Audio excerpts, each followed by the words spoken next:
강원 영동과 충청 지방은 밤에 비가 그칠 것으로 예보되고 있습니다. 남부지방의 비는 내일 새벽에 그칠 것으로 보입니다. 내일 아침 기온은 서울이 11도로 예상됩니다. 지금까지 아나운서 이슬기였습니다. KBS 제1라디오 내신 뉴스를 마칩니다. KBS. 대한민국 중심 채널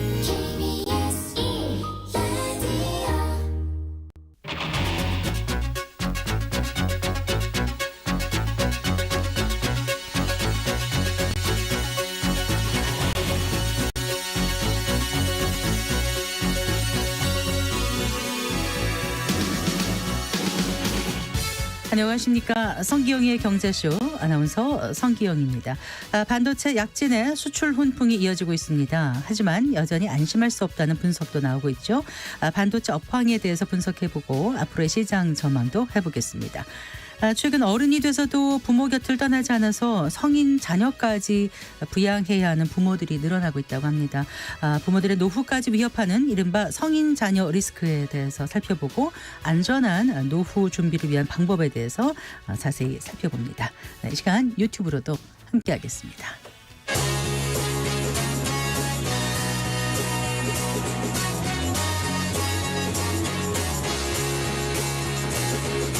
경제 시야를 넓혀드립니다. 투자의 지름길을 안내합니다. 돈 되는 정보를 발견하는 시간. KBS 1라디오 경제쇼.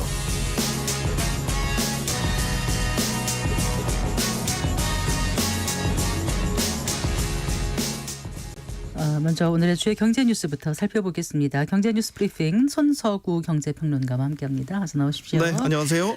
오늘 증시가 큰 폭으로 반등했죠. 네, 오늘 코스피 2% 넘는 급등세 연출했습니다. 네. 외국인이 주식, 현물, 선물 모두 대규모 매수에 나서면서 지수를 끌어올렸는데요.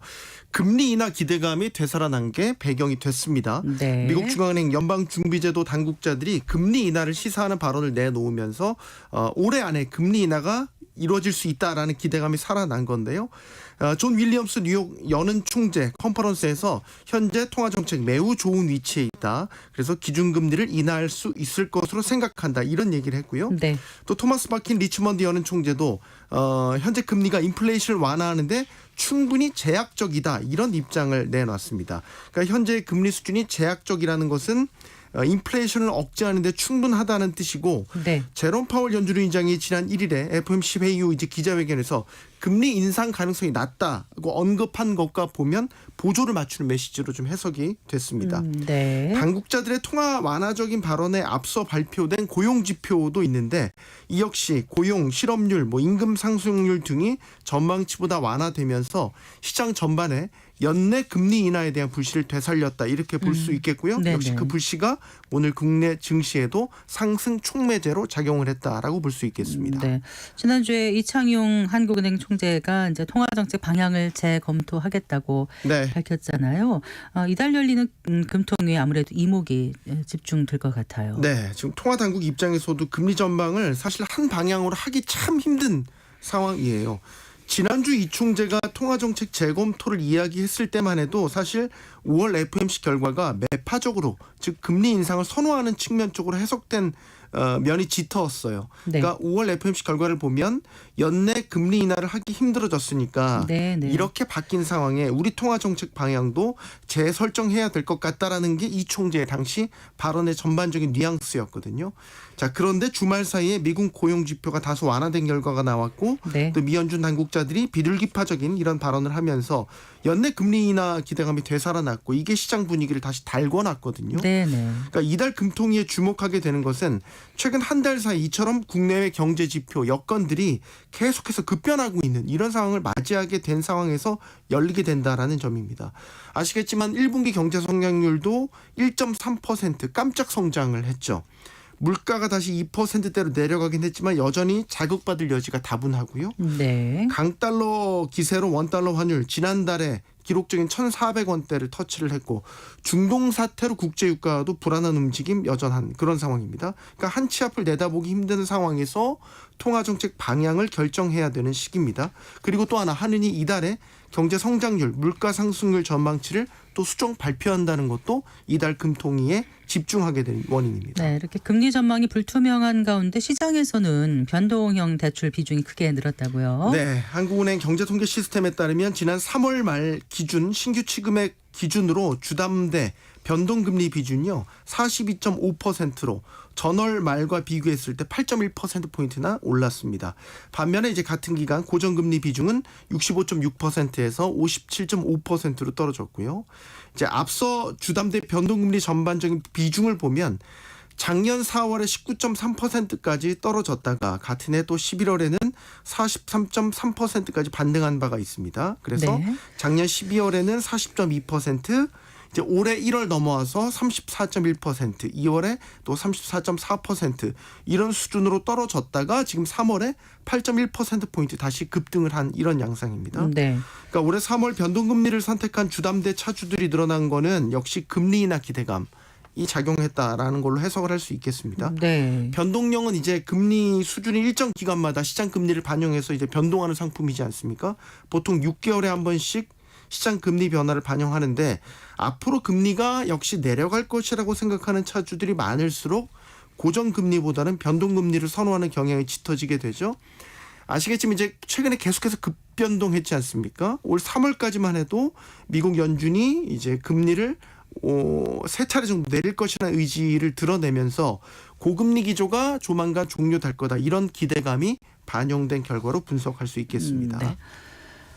국민연금 개편 논의가 뜨거운데요. 그 국민연금과 또 네. 특수직연금 간의 평균 수급액이 5배 이상 차이가 네. 나는 것으로 나타났다고요. 예, 국민연금연구원 유희연 연구위원이요 노후소득 부족분 현황을 연금 소득 간의 격차를 중심으로 분석한 보고서를 발표를 했습니다. 네. 분석 결과를 보니까 이게 2022년 기준입니다. 공적연금 수급 노인의 월 평균 수급액을 봤었을 때 기초연금은 22만 1,000원, 국민연금은 36만 9천 원에 불과했습니다. 반면에 이제 특수직격연금 203만 원에 달했습니다. 월 평균 수급액이. 월 평균 수급액이요. 특수직격연금은 이제 공무원연금, 사학연금, 군인연금 이런 것들을 통칭하는 말이죠. 그러니까 국민연금 월 평균 수급액과 이제 비교를 해보면 5.5배 네. 격차가 상당히 심하게 벌어져 있다 이렇게 볼 수 있겠고요. 이거를 그러면 노후에 필요한 최소 생활비, 적정 생활비와 비교를 했었을 때 기초연금과 국민연금을 합한 생활비와 비교를 해봤을 때 최소 생활비 대비 월 84만 5천 원, 적정 생활비 대비 월 137만 6천 원 정도의 노후 소득이 부족한 것으로 나왔고요. 반대로 특수직역연금 수급 노인의 경우에는 이제 최소 생활비 기준으로 월 78만 원, 적정 생활비 기준으로 월 25만 원 정도 더 많은 것으로 추산이 됐습니다. 네. 자, 이렇게 그 편차가 심하면 아무래도 이제 그 형평성 문제가 제기될 것 같아요. 맞습니다. 보고서에서도 분명히 그런 부분을 지적을 하고 있습니다. 그러니까 근데 이제 기본적으로 수급액 차이가 큰 그 원인을 보면 네. 직역연금 가입자가 평균 가입 기간이 더 깁니다. 9년가량 길고요. 그래요. 네, 네. 보험료율도 2배 차이가 납니다. 예. 네, 그런데도 불구하고 5배 이상의 격차가 나는 거는 분명히 형평성에 문제가 있다라고 지적을 하고 있고 특히 이제 특수직연금을 보면 매년 국고 지원이 이루어져 오고 있지 않습니까? 그러니까 적자를 메우기 때문에 국민연금 개편이 지금 진행되고 있는데 이런 개편 과정에서 이런 상황은 국민적 저항에 부딪힐 가능성이 있다라는 점을 지적을 하고 있고요. 네. 이에 따라서 공무원연금 같은 이런 직역연금도 국민연금의 모수개혁 정도에 상응을 해서 추가적인 재정 안정화 조치가 필요하다 이런 지적을 하고 있고요. 또 하나 전문가들이 지적하는 거는 격차가 좀 완화돼야 되는데 이런 완화시키는 방안으로 결국에는 특수직역연금 신규 가입자부터는 국민연금에 편입시키거나 아니면 아예 특수직역연금 제도와 국민연금 제도를 통합해서 운용하는 방안도 개혁 방안의 일환으로 제시가 되고 있습니다. 네. 자, 그 한국형 차세대 전투기를 공동 개발하기로 한 인도네시아가 네. 그 당초 약속했던 분담금의 뭐 3분의 1만 주겠다 이렇게 나오나 보죠? 네, 이게 지금 계속 몇 년째 차일피일 분담금 내야 될 건 안 주고 있다가 결국 지금 못 주겠다. 그러니까 조금만 주겠다 이런 상황이거든요. 예. 당초 인도네시아 정부가 내기로 한 분담금 규모가요 1조 6천억 원입니다. 근데 현재 3천억 원만 낸 상태고요. 네. 추가 납부를 차일피일 미루다가 이런 와중에 우리 정부에 내가 추가로 3천억 원만 더해서 6천억 원 분담금만 2025년까지 납부하겠다. 이렇게 우리 정부에 제안을 한 겁니다. 1조를 안 낸다는 거예요. 네. 그러니까 인도네시아가 이제 분담금을 대신 적게 내는 대신에 우리가 관련 기술 이전을 좀 덜 받겠다. 이런 조건을 제시한 것으로 알려졌고요. 이에 대해서 지금 방위사업청은 인도네시아 측과 최종 협의 중에 있다. 그래서 이달 중에 결론을 내겠다. 이런 입장을 내놨습니다. 기술 이전을 덜 받는 그 액수가 이제 그럼 분담금 1조 원인 건데 이게 우리 정부로서는 그러면 괜찮은 건가요? 어떤가요? 잘 모르겠습니다. 단순히 이거를 뭐 기술 이전을 덜 받으니까 분담금 덜 내도 되지 않냐 이렇게 받아들일 수 없는 게 여러 제반 사항들이 걸려 있어요. 일단은 1조 원 가량을 우리 재원에서 일단 내야 되잖아요. 그러니까 재정적 문제가 분명히 여기에 있고요. 네. 더 우려스러운 게 인도네시아의 기술 유출 의혹입니다. 그러니까 전투기 개발사가 한국항공우주산업 카이라는 곳인데 네. 이 카이에 파견 나온 인도네시아 기술진이 있어요. 네. 이 기술진이 지금 올해 초부터 기술 유출 혐의로 조사를 받고 있거든요. 네. 그러니까 이 KF-21과 관련된 자료를 USB에 가지고 나가려다가 이걸 적발이 됐어요. KF-21이 그러니까 같이 공동 개발하기로 한 차세대 전투기인 차세대 거죠. 전투기의 모델 번호입니다. 네. KF-21이고 이것과 관련된 자료를 USB에 가지고 나가려다가 적발이 됐고 그것 때문에 지금 기술 유출 혐의로 조사를 받고 있는 이런 상황인 거죠. 네. 카이 측은 이런 얘기를 합니다. 핵심 기술은 유출되지 않았다 이렇게 밝히긴 했는데 지금 인도네시아 기술진이 최초 개발 단계부터 수년 동안 계속해서 카이에 파견 나와 있었거든요. 그러니까 수년 동안 기술을 빼앗을 가능성이 충분히 있다라고 보는 거고 네. 지금 만약에 물론 예상입니다. 그러니까 기술을 빼간 뒤에 지금 분담금을 못 내겠다라고 하는 상황인 건지 이런 의구심을 충분히 가질 수밖에 없는 거죠. 그래요. 네. 네. 또 하나는 이 전투기 자체에 대한 가격 경쟁력이 문제가 발생할 수 있어요. 그러니까 인도네시아가 공동 개발에 참여를 하면서 분담금 1조 6천억 원을 낸 거에다가 더해서 초도 도입 물량을 약속한 게 있어요. 네. 근데 이제 지금 분담금을 이제 1조 원가량 못 내겠다고 줄이겠다고 한 거죠. 근데 만약에 지금 초도 도입 물량까지 축소하겠다라고 얘기를 한다면 KF-21 사업의 타격이 좀 불가피합니다. 네. 왜냐하면 이게 전투기 한 대당 수천억 원이거든요. 상당히 고가이기 때문에 일정 부분 납품 물량이 확보돼야 개발 사업 자체가 진행될 수 있는 측면이 있고요. 나중에 이거를 해외 수출 같은 걸 염두에 둔다고 하더라도 네. 어느 정도 규모의 경제를 이뤄야 가격이 계속 떨어져요. 그러니까 가격 경쟁력을 갖출 수 있다라는 얘기죠. 그렇기 때문에 지금 인도네시아의 이런 태도 변화가 우리로서는 민감하게 받아들일 수밖에 없다는 거죠. 그래요. 방위산업청에서 어떤 해법을 찾을 수 있을지 좀 우려되네요. 네, 잘 들었습니다. 고맙습니다. 네, 고맙습니다. 네, 경제뉴스 브리핑 손서구 경제평론가와 함께했습니다.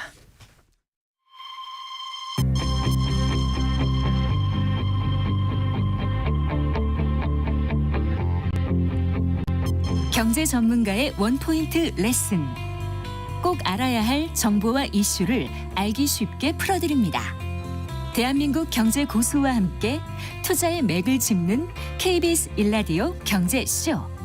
진행의 성기영 아나운서입니다.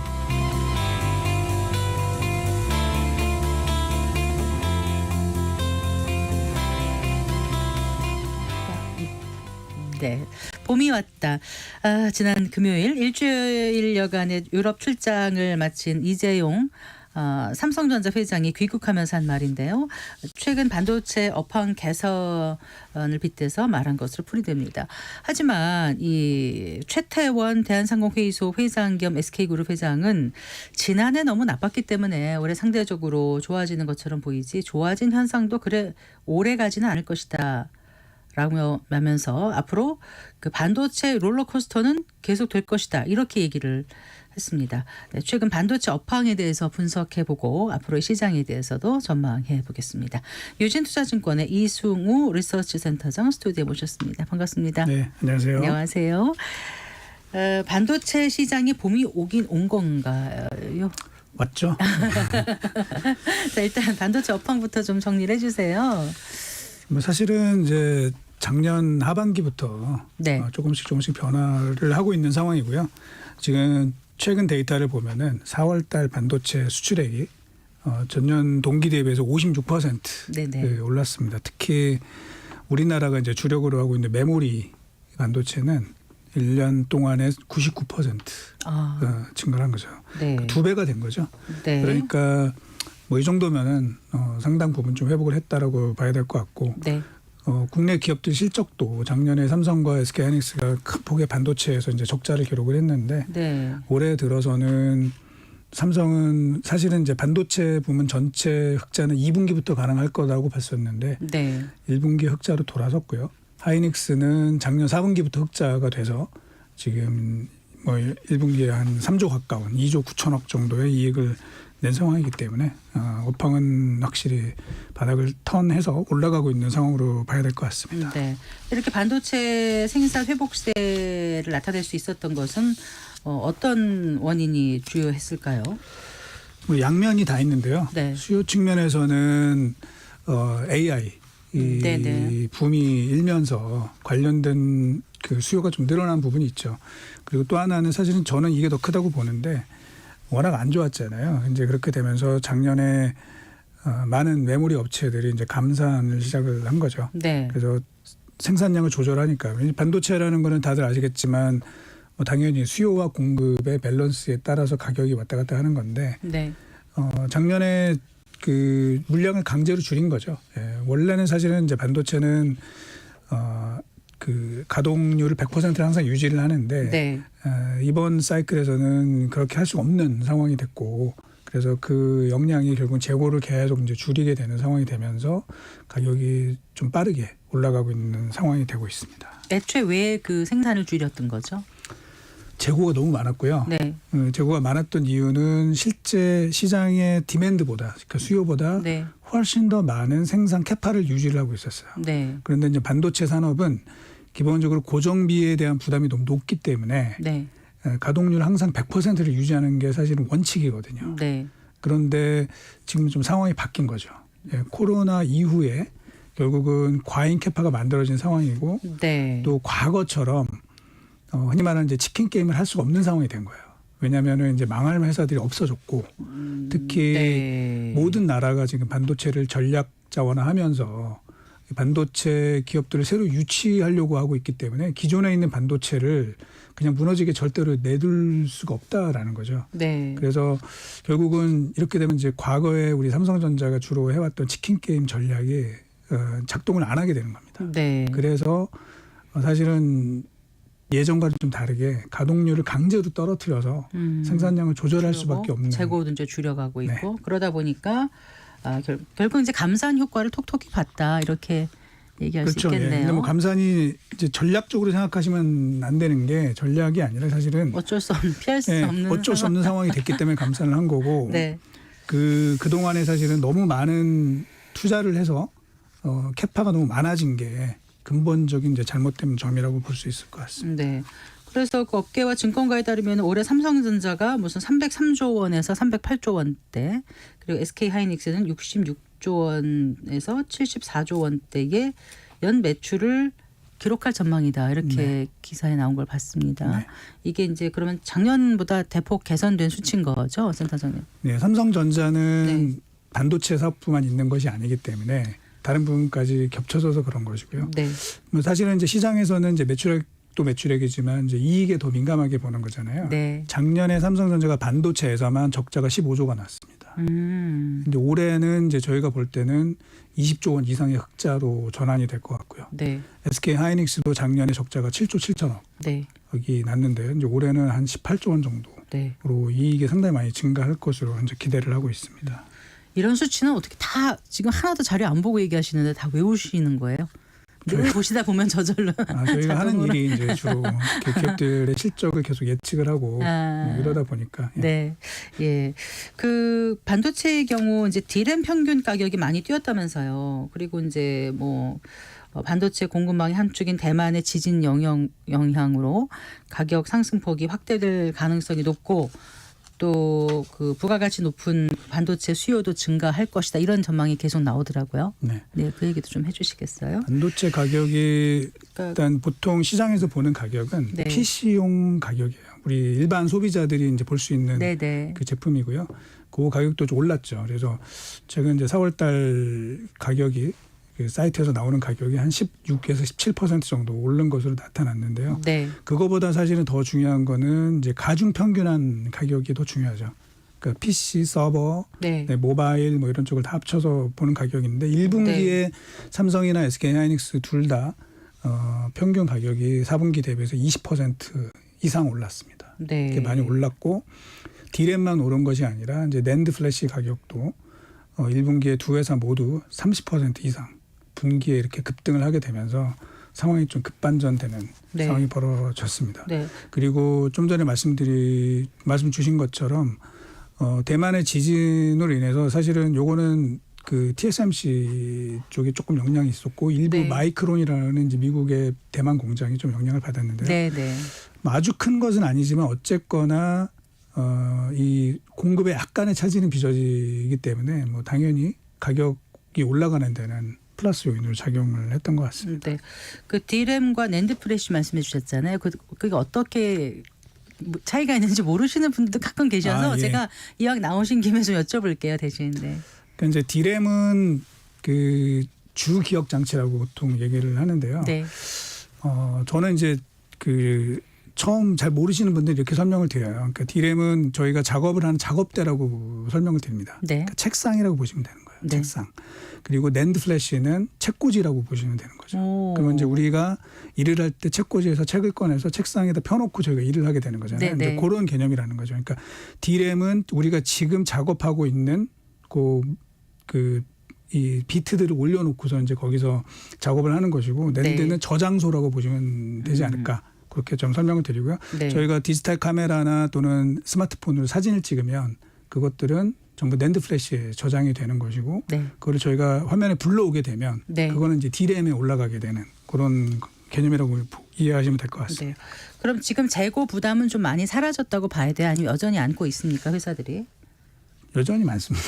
물론 그 웃으면 안 되는데. 예, 피크 대비해서는 네, 네. 분명히 떨어지고 있는 건 사실이에요. 네. 하지만 제가 볼 때는 이제 코로나 이전의 상황이랑 비교를 해보면 여전히 좀 굉장히 부담스러운 수준입니다. 그래서 지금 여기서 아주 급하게 막 또 이 투자를 막 늘리고 이렇게 되면 또 이제 변수가 생길 수 있다라는 거죠. 그래서 네. 최태원 회장님이 말씀하신 부분도 그런 것과 일맥상통하는 부분이 아. 있다라고 이제 저희는 보고 있습니다. 네. 어쨌거나 반도체 불황을 벗어나는 데는 그 챗GPT라든가 AI 열풍이 큰 역할을 한 거는 맞는 거잖아요, 센터장님. 그렇습니다. 예. 네.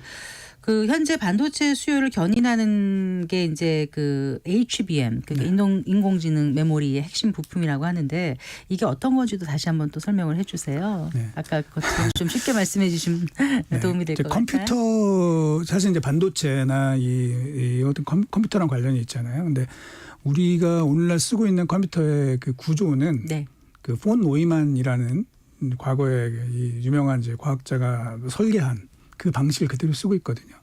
이게 이제 기본 방식이 뭐냐면 이제 CPU 또는 뭐 프로세서랑 메모리를 서로 연결을 하는 이런 방식인데 네. 그때 가장 걸림돌이 뭐냐면 이제 두 개를 연결하는 그 일종의 도로망이죠. 네. 네. 도로망이 분명히 문제가 생길 네. 거다라고 이미 70년 전, 80년 전에 예측을 했었어요. 네. 근데 이제 그게 문제가 된 거고 특히 인공지능이 이제 우리가 부각이 되면서 네. 그때는 뭐냐면 뭐 다들 아시겠지만 인공지능 하려면 대량의 데이터들이 이제 왔다 갔다 하게 되는 거잖아요. 네. 그러다 보니까 이제 이게 병목이 걸리는 거죠. 네. 그러면 이걸 어떻게 해야 될 것이냐. 뭐 기본적으로 속도를 빠르게 하는 게 있겠지만 또 하나 방법은 차선을 늘려요? 네, 차선을 늘리는 방식이 되겠죠. 그래서 네. 기존에 저희가 PC에서 쓰는 그 방식은 데이터 버스라고 하는데요. 그 메모리랑 CPU 간에 연결하는 데이터 버스가 32비트 또는 64비트를 쓰게 돼요. 네.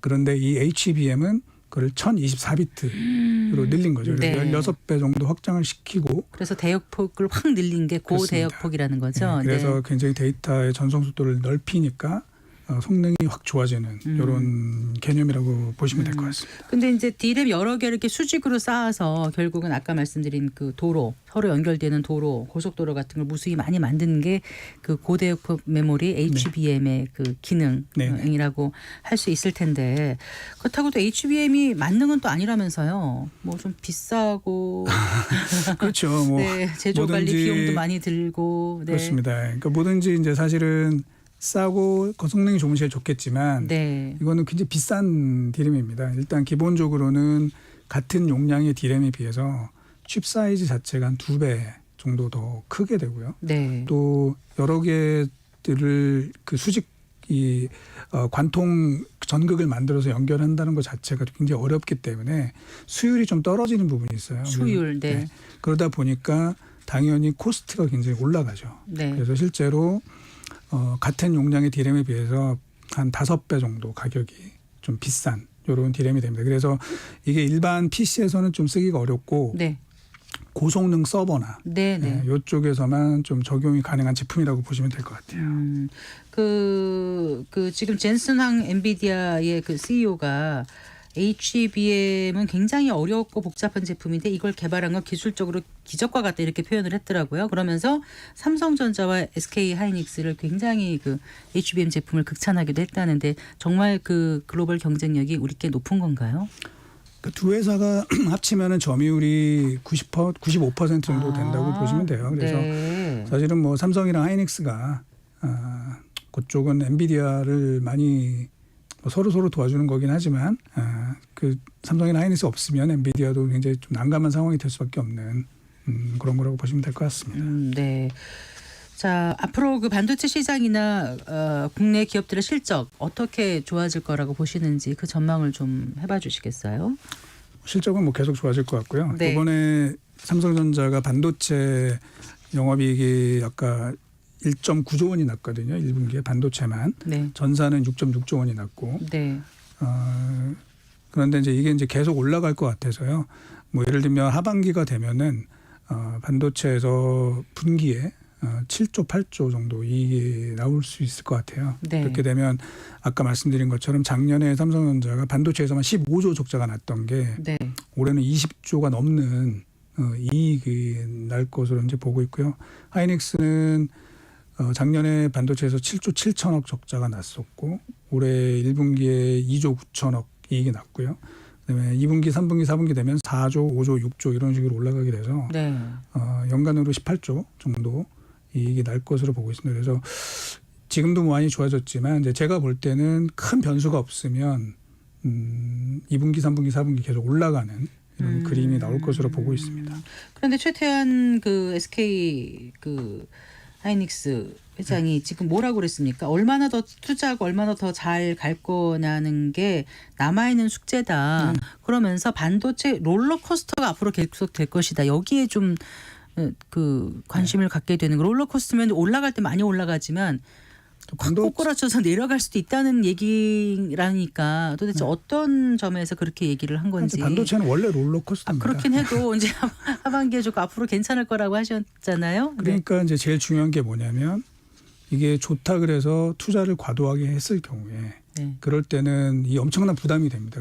그게 이제 저희가 지난해 겪었던 거잖아요. 사실은 우리가 생각을 해보면 코로나 때 이제 세상이 바뀌었다 뭐 이런 거잖아요. 네. 그래서 다들 이제 원격 근무를 하게 될 것이고 네. 뭐 메타버스에 살게 될 것이고 이렇게 되면서 굉장히 많은 반도체 수요가 있을 것이야 이렇게 생각을 했고 그래서 굉장히 과도한 투자가 이루어졌습니다. 네. 특히 우리나라는 특히 투자가 좀 많았습니다. 그 결과가 어떻게 됐습니까? 실제로 그런데 예측했던 것만큼 수요는 올라오지 못했고 이 투자는 그러면 과도하게 되면서 엄청난 가격 하락을 겪었고 작년에 역사상 한 번도 경험해보지 못할 정도로 엄청난 적자가 난 거죠. 네. 그러니까 이제 지금도 마찬가지입니다. 지금 이제 좋아지는 상황에서 만약에 또 이 수요 예측이 잘못돼서 또 대단히 많은 투자가 이루어지게 되면 그게 또 언제 부메랑이 될지 모르는 그런 상황이 항상 위험에 처해 있다고 보시면 될 것 같아요.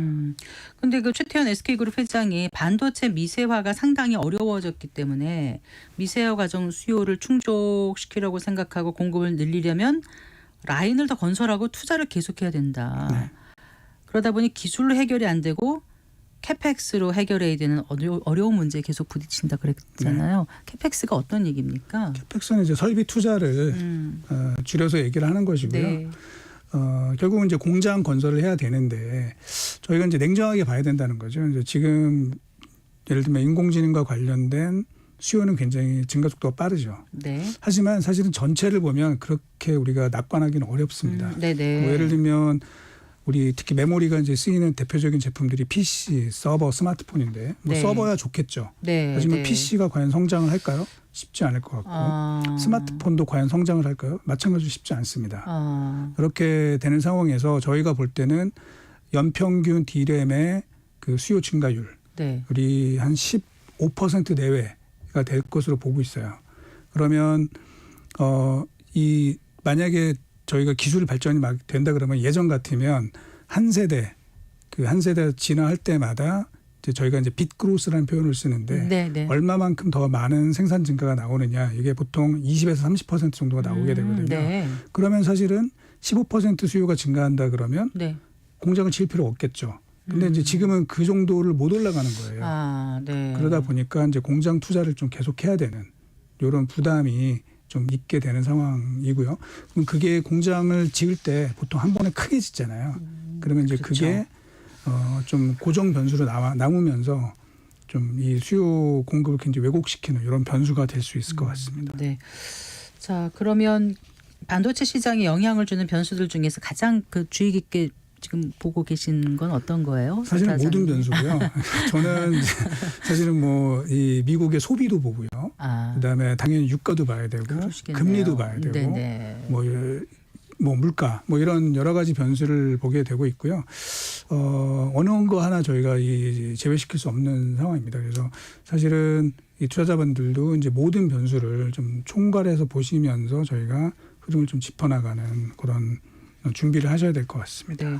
그 미국과 중국 간의 관세 갈등 이런 것도 좀 주목해서 봐야 된다면서요? 그러니까 이제 미중 갈등은 왜냐하면 이제 중국에 저희 반도체 공장들도 있고 네. 또 중국이 반도체에서 상당히 큰 고객이잖아요. 그러다 보니까 이 두 강대국 간의 이 갈등이 과연 수요, 공급 또 우리의 전략적인 측면에서 어떤 변수를 작용할지 이걸 한마디로 말씀드리기 되게 어렵고 네. 굉장히 복잡한 그런 양상으로 저희한테 영향을 줄 가능성이 있습니다. 이게 항상 나쁘다고만 제가 얘기는 못 드립니다. 이게 네, 분명히 네. 저희가 플러스되는 부분도 있다라는 점을 좀 말씀을 드리고 싶습니다. 네, 그래요. 자, 방금 전에 잠깐 말씀하셨습니다마는 그 투자자들에게 반도체 관련주 투자할 때 어떤 점을 좀 주의해야 될지 그 조언을 예, 부탁드릴게요. 그래서 반도체 이제 봄이 왔고 점점 좋아질 텐데, 근데 제가 말씀을 드리면은 작년에 이미 주가가 다 올랐다는 거죠. 예, SK 하이닉스는 작년에 엄청난 적자를 냈지만 네. 주가가 90% 작년에 올랐습니다. 네. 즉 올해 좋아진다는 거 이미 다 알고 있다는 거죠. 그러니까 여기서 주가가 더 올라가려면 네. 올해 좋아진다 이 얘기는 제가 볼 때는 굉장히 공허한 얘기가 될 것 같아요. 그럼 뭐냐면 내년도가 좋아질지 이거를 생각을 해야 된다는 거죠. 네. 굉장히 어렵죠. 근데 내년도 좋아질지 지금 어떻게 알겠습니까? 그렇기 때문에 세계 경제 상황 또 금리 그다음에 소비자들의 패턴 이런 것들을 종합적으로 고려한 그런 상황이 돼야 될 것 같고요. 다만 여기서 저희가 볼 때는 이 스마트폰이나 PC랑 달리 좀 꾸준하게 성장할 수 있는 분야 이게 네. 뭐냐면 결국은 AI라는 거죠. 네, 그래서 네. 반도체도 AI 쪽에 포커스를 둬야 되고 또 소부장 업체를 투자하시는 분들도 네. 그쪽에 익스포저가 큰 업체들 중심으로 보시는 게 맞겠다. 그러니까 소재 부품 장비 회사에 투자하는 분들도 AI와 관련해서 네. 하는 쪽이 좀 유망해 보인다. 네. 이런 말씀이셨어요. 네네. 네, 잘 들었습니다. 고맙습니다. 네. 네, 유진투자증권 이승우 리서치센터장과 함께했습니다.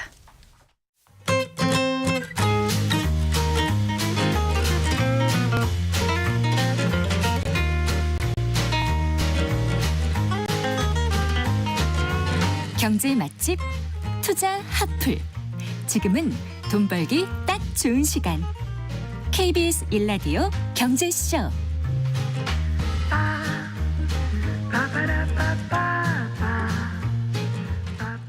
아, 100세 시대 행복한 노년을 위해서는 건강과 노후 대비가 무엇보다 중요할 텐데요. 은퇴 이후 노후 자금 마련을 위해서 돈 관리 계획 구체적으로 세워보는 시간입니다. 오늘도 미래에셋 투자와 연금센터의 김동엽 상무와 함께하겠습니다. 어서 나오십시오. 예, 안녕하십니까. 안녕하세요. 오늘 성인 자녀 리스크에 대해서 말씀을 해주신다면서요. 네, 어려운 이야기 할 것 같습니다. 참 자녀라는 게 태어날 때 얼마나 많은 기쁨을 주고 물론 이제 손도 많이 가고 하지만 행복하지 않습니까? 근데 그렇죠. 이게 나이가 들수록 이제 가르치고 먹이고 입히다 하다 보면 정말 수고로움이 끝이 없고 부모 입장에서 근데 이제 대학 진학하고 직장 갖고 이제 나가면 좀 허전하면서도 또 한편으로는 독립된 인생을 잘 살아가니까 기특하고 좀 이제 홀가분하다. 결혼까지 하면 이제 짐은 다 벗었다. 이렇게 생각하는 부모님들이 많으신데 요즘은 성인이 돼서도 부모의 곁을 떠나지 않는 자녀들이 많은 것 같아요. 맞습니다. 뭐 며칠 전이 어린이날이었고 또 내일이 어버이날이라서 이 주제를 한번 좀 선정을 해서 네, 이야기해보면 네. 좋겠다고 생각을 했는데 네. 사실 이제 법적으로 성인이 됐다고 하더라도 경제적으로 독립할 수 있는 건 아니잖아요. 그렇죠. 뭐 사실상 어렵고 실제 이제 성인 자녀를 둔 부모들한테 언제부터 어른이 되는 거냐라고 물어보면 대부분이 자녀들이 취업하거나 결혼하면 어른이 된다. 그리고 경제력을 가져야지 어른이 된다라고 네. 이렇게 이야기를 하잖아요. 근데 문제는 일단 취업도 늦어지고 결혼도 늦어지고 있는 게 가장 큰 문제고 그래서 성인 자녀들이 경제적으로 독립할 때까지 소요되는 기간들이 상당히 갈수록 늘어나는 추세에 있는 게 이제 문제잖아요.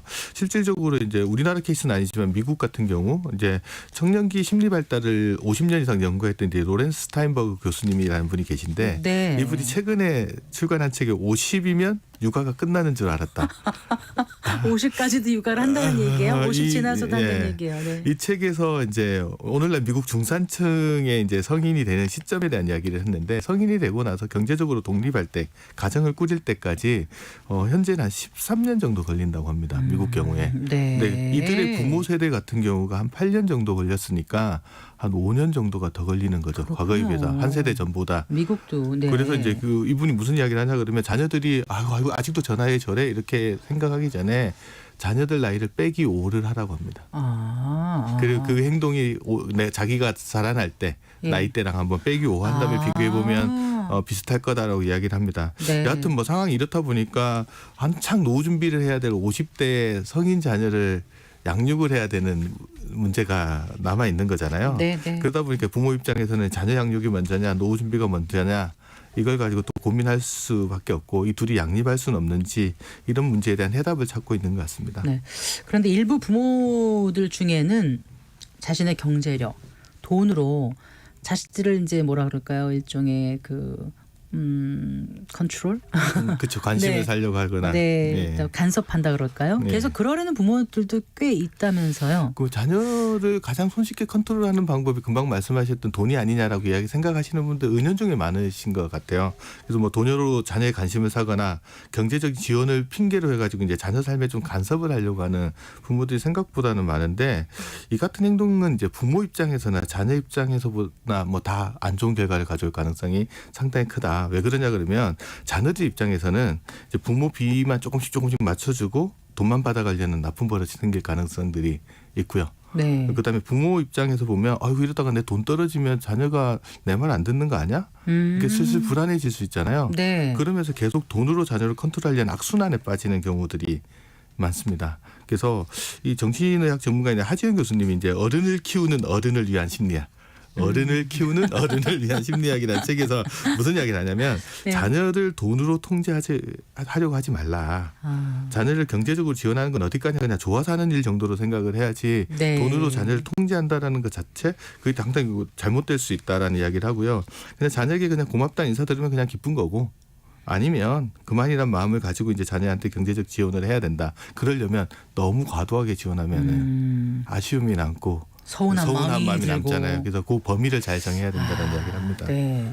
자, 용돈을 주면서 심부름 시키거나 공부 잘하면 뭐 사줄게, 용돈 더 줄게 이런 건 어때요? 부모 입장에서 한 번은 다 해본 일이실 건데 여기에 대해서도 이제 다 쓰고 주고라는 책을 쓰신 분이 있으세요. 네. 미국의 재무 설계사 분인데 스테판 폴란이라는 분이 자녀에게 용돈을 주는 거나 자녀의 행동을 이게 두 가지를 연결시키는 건 안 좋은 거다.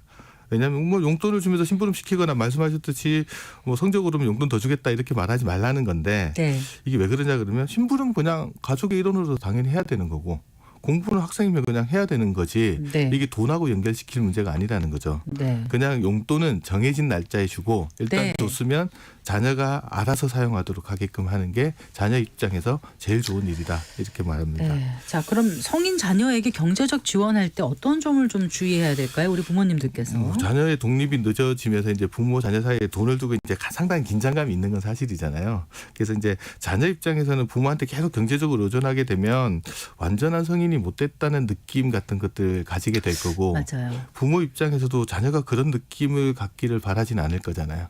그런데 실제 이렇게 부모 자식 간을 보면 그렇게 흘러가는 경우들이 되게 많거든요. 그래서 이제 아까 말씀드렸던 로렌스 스타인버그 교수님은 성인 자녀에게 경제적으로 지원할 때는 네. 크게 4가지를 명심하라고 이야기를 합니다. 그 4가지가 뭐냐면 네. 첫째는 당신이 감당할 수 있는 금액까지만 지원을 해라. 네, 네. 그래서 경제적 지원이 당신의 건강, 복지, 은퇴를 위태롭게 해서는 곤란하다. 할 수 있는 만큼 하라는 거고요. 둘째는 경제적 지원의 용도를 미리 정한 후에 자녀한테 그 돈이 지정된 것에 사용될 거라는 것들을 약간 명시해 두라는 거예요. 네. 내가 지금 이거 주는데 이건 이런 용도로 썼으면 좋겠다. 이렇게 미리 말을 하는 게 좋다라는 거예요. 그리고 또 경제적 지원을 할 수 있는 기간을 좀 분명히 밝혀두라고 이야기를 합니다. 네. 물론 그 기간이 나중에 좀 변경은 될 수 있지만 일단 자녀한테는 네가 언제까지는 경제적 지원을 받을 수 있다라는 것들을 좀 명확히 해줄 필요가 있고요. 네. 마지막으로 4번째는 자녀에게 더 이상 이제 나의 도움이 필요 없는 경우 그런 상황이 생기면 반드시 나한테 이야기를 해달라. 그 4가지를 좀 명심하고 자녀한테 경제적 지원을 하는 게 좋다고 이야기를 합니다. 자, 그럼 혹시 자녀가 요청하지 않는데 도움을 주는 건 어떨까요? 아니면 그러니까 도움을 요청할 때까지 기다렸다가 줘야 되는 건가요? 참 애매한 문제죠. 보니까 안 좋아 보이기는 하는데 주자니 또 달란 말은 안 하고 있고 그럴 때 이제 앞서 이제 로렌스 스타인버그 교수는 이제 부모 입장에서는 스스로 3가지를 좀 체크해 보라고 합니다. 네. 첫 번째는 자녀가 당신에게 돈을 요청할 때 항상 불편해 보였냐? 돈 달라고 이래갈 때 되게 좀 불편하게 말을 하거나 어렵게 이야기를 꺼내는 상황이었냐. 네. 둘째 자녀가 자신감을 잃은 것처럼 보이느냐. 아, 네. 3번째 자녀가 지금 봤는데 재정적으로 상당히 어려움을 겪고 있는가. 이 3가지 기준을 가지고 만약 이 중 하나에도 해당이 되고 이제 자녀를 도울 경제적인 여력이 있다 그러면 네. 자녀가 요청하길 기다리지 말고 조용히 가서 자녀한테 이렇게 이야기하라는 겁니다. 최근에 돈이 좀 부족해 보이는 것 같은데 네. 우리 부부가 약간 도울 수 있는지 같이 한번 이야기해 보자. 이렇게 얘기해 주시면 가슴 눈물이 확 날 것 같아요. 그렇게 이야기를 하면 자녀 입장에서도 되게 감정이 올 네, 건데 근데 이제 네. 우리 부모들이 주로 하는 게 이런 이야기할 때 분노를 담아서 이야기하는 경우가 되게 많습니다. 예를 들면 야 돈이 필요하면 바로 이야기를 하지. 왜 네. 이야기를 안 해가지고 이렇게 어렵게 살고 있냐 이렇게 이야기를 네. 하거나 넌 감당할 능력도 안 될 건데 왜 이렇게 일을 저지르고 다니냐 뭐 이런 식으로 네, 이야기를 하거나 네. 네가 하는 걸 보니까 여기서 안락하게 살기는 어려울 것 같아. 글렀어. 단정적으로 막 이렇게 이렇게 이야기하면서 돈을 주면서 이런 이야기를 되죠. 하는 경우들이 많아서 모욕감도 느끼고. 예, 네. 그래서 대신에 이제 이런 말 하지 말고 대신에 자녀가 요청하는 것에 대해서 좀 이해를 하고 그들이 하는 것을 이제 간접적으로 좀 지원해 주는 방식을 하고 이렇게 이야기하는 겁니다. 얘야 얘기 들었는데 우리가 도울 수 있는 게 혹시 있을까? 라는 정도의 범위.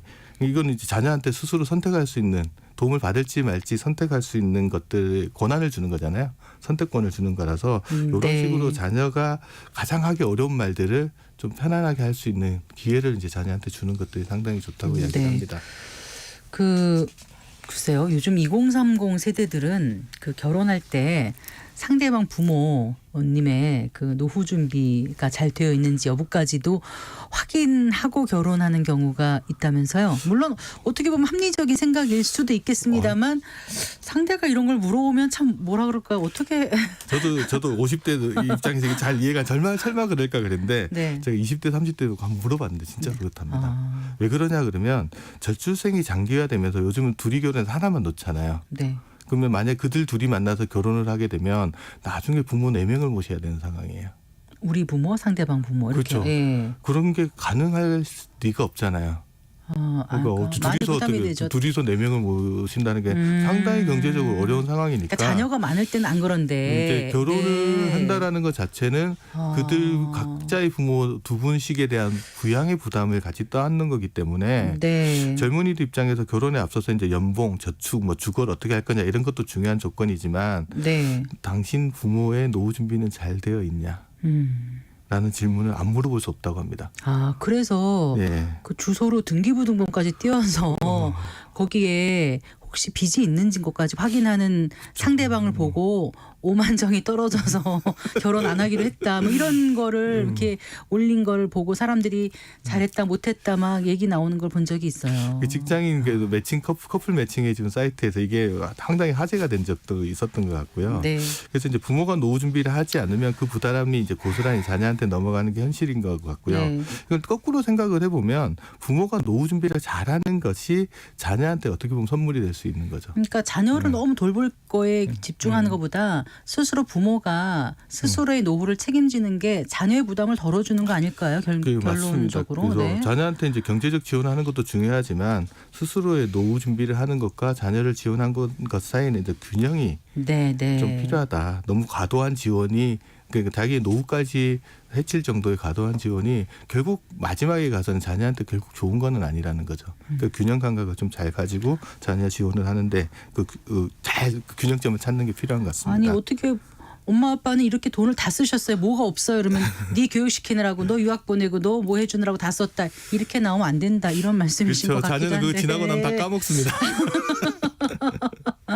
내가 유학 갔다 왔다고 더 일자리 좋은 것도 아니었어 이러면서 이제 오히려 정말 그렇죠. 적반하장으로 그러면 부모님도 마음 아프시고 참 그럴 것 이런 같아요. 말도 하죠. 사실 엄마는 그때 그렇게 쓰라고 그랬어 이러면서 그러는 경우도 있으니까. 그래요. 예. 자, 자녀들에게 이렇게 경제적 지원하는 것만큼이나 중요한 것으로 또 어떤 것들이 있을까요? 그게 아까 앞서 말씀드린 하지원 교수가 한 3가지 정도를 꼽는데 첫 번째 자녀한테 줄 수 있는 좋은 선물. 네. 첫 번째가 이제 경제적 안정, 자기 노후 준비를 잘하는 게 첫 번째고요. 부모의 경제적 안정. 네. 두 번째 신체적 건강. 아, 맞습니다. 부모님 건강하시면 자녀들이 걱정이 훨씬 덜 지금 덜하죠. 40대, 50대 직장인들이 어느 날 갑자기 휴가를 쓰는 경우가 있거든요. 부모님 병원. 거의 대부분 병원 가는 겁니다.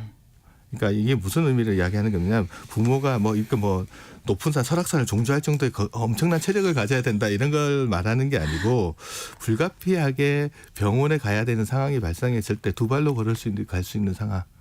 어느 정도까지가 된다고 하면 이게 자녀한테 많은 시간을 주는 거거든요. 굉장히 현실감 있게 다가오네요. 그런 그렇죠. 말씀이. 네. 만약에 아프거나 해서 누군가 계속 도움을 받아야 된다면 자녀 입장에서 자영업자면 가게 문을 닫아야 되는 거고 직장인이면 연차를 내야 되는 거잖아요.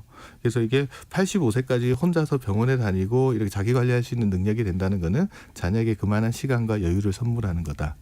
그다음에 또 하나 세 번째는 뭐냐 그러면 경제적 안정이나 신체적 건강 외에 이제 좋은 관계도 되게 중요하다고 이야기합니다. 맞습니다. 네, 네. 왜냐하면 이게 관계가 없이 어떤 부모들 보면 자녀만 유일하게 대화 대상으로 삼는 경우가 있어요. 그럼 그렇게 되면 자녀 입장에서는 되게 곤란하죠. 네, 효도하고 싶은데 이제 많이 지치는 거고. 자녀도 다른 삶이 있는데. 네, 그리고 그 감정을 다 본인이 오롯이 받아낸다는 게 어떨 땐 너무 힘들 수도 있지 않습니까? 그렇죠. 네. 그래서 자녀 입장에서 보면 이제 부모님이 다양한 관계를 가지고 있는 것들이 상당히 도움이 될 때가 많습니다. 그래서 네. 자녀와의 관계는 그냥 잘 지내겠지 하는 마음으로 그냥 서로 자기 생활에 대한 안부를 묻는 정도, 그 정도의 선을 가지고 이제 한다라고 생각을 하고 관계 폭을 확대해 나가는 것도 어떻게 보면 자녀한테 좋은 선물이 될 수 있다라고 이야기를 그래요. 합니다. 너무 잘 먹고 사는 게 힘들기 때문에 네. 사실 자녀들이 조금 잘 돌봐드리지 못하더라도 너무 서운해하지 마시고 스스로 좀 관계를 많이 만들어 가시는 것도 좋은 방법이라 생각이 듭니다.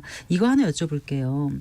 우리나라 부모님들 자녀와 돈 문제 얘기하는 거 좀 익숙하지 않아 하는데 자녀들에게 내 자산은 이렇고 이러니 어떻게 하자 뭐 이런 거 하는 게 좋아요? 어때요? 일단은 쉽지 않은 이야기인 건 분명 사실인 것 같아요. 자녀한테 네. 굳이 이런 거 이야기해야 되나 했는데 맞아요. 아까 이제 로렌스 타인버그 교수님 미국도 이 문제가 있는가 봐요. 그래서 그분은 무슨 이야기 하냐면 40-70 규칙을 지켜라. 네? 40-70 규칙이 뭐냐 그러면 네. 자녀가 만이 되기 전에 아니면 본인이 일흔이 되기 전에 이 문제에 대해서 분명하게 이야기를 하고 가야 된다라는 거죠. 네. 무엇보다 이제 자녀한테 이야기해 줘야 될 거는 부모 입장에서는 내가 노후 준비를 어떤 식으로 하고 있는지 네. 자녀한테 좀 정확하게 알려주라는 거죠. 네. 자녀 입장에서도 보면 부모가 은퇴 계획을 어디서 어떻게 누구랑 살 건지 생계를 꾸려갈 충분한 돈은 있는 건지 의료비와 뭐 장기 요양에 관련된 준비는 잘 되어 있는 건지 궁금해할 수 있잖아요. 그렇죠. 근데 자녀가 엄마한테 물어볼 수는 없잖아요, 부모님한테. 그래서 좀 미리 좀 이야기를 해주면 좀 좋다. 그다음에 이제 부모가 갑작스럽게 비상사태가 발생하는 경우가 있어요. 갑자기 맞습니다. 아프거나 네네. 다쳐서 쓰러지는 경우에 자녀 입장에서는 부모가 도대체 어떤 돈을 어디다 두고 있는지 모르는 경우가 되게 많잖아요. 그래서 자녀한테 재정적으로 부득이하게 관여해야 될 사항이 생길 수도 있기 때문에 네네. 여기에 맞춰서 이제 본인 거 부동산 보유 현황이나 금융자산이나 가입 현황들을 자녀가 좀 파악하기 쉽게 좀 정리를 해둘 필요는 있다는 거죠. 네. 그걸 나중에 미루다 보면 결국은 어디 있는지 몰라도 곤란한 경우들이 생기는 경우가 많이 생기니까요. 예. 오늘은 그 성인 자녀를 둔 부모들의 어떤 그 리스크 참 여러 가지인데 경제적인 것도 있고 아닌 것도 있고 한데 부모님들께서 오늘 말씀하신 내용을 좀 잘 생각하셔가지고 그래요. 40, 70이라고 하셨죠? 예, 예. 네. 70 정도 되시면 자녀들과 좀 허심탄회하게 재산 문제 이런 것도 좀 얘기를 하시고 또 자녀들을 위해서라기보다 본인을 위해서라도 건강 관리 좀 잘하시고 이러면서 하시는 게 정말 중요하지 않나 이런 그렇죠. 생각이 나를 들어요. 위하는 게 자녀를 위하는 거라고 네, 생각하시면 될 그리고 것 같습니다. 자식과의 연대도 중요하지만 너무나 정신적으로 의지하지 않고 독립적으로 살아가실 수 있는 그런 취미 활동이라든가 관계 이런 것도 가져가시는 것도 좋을 것 같다는 생각을 해봤습니다. 네, 잘 들었습니다. 고맙습니다. 감사합니다. 네, 김동엽 미래에셋 투자와 연금센터 상무와 함께했습니다. 마칠 시간입니다. 성기영의 경제쇼 오늘 순서 여기까지입니다. 아나운서 성기영이었습니다. 고맙습니다.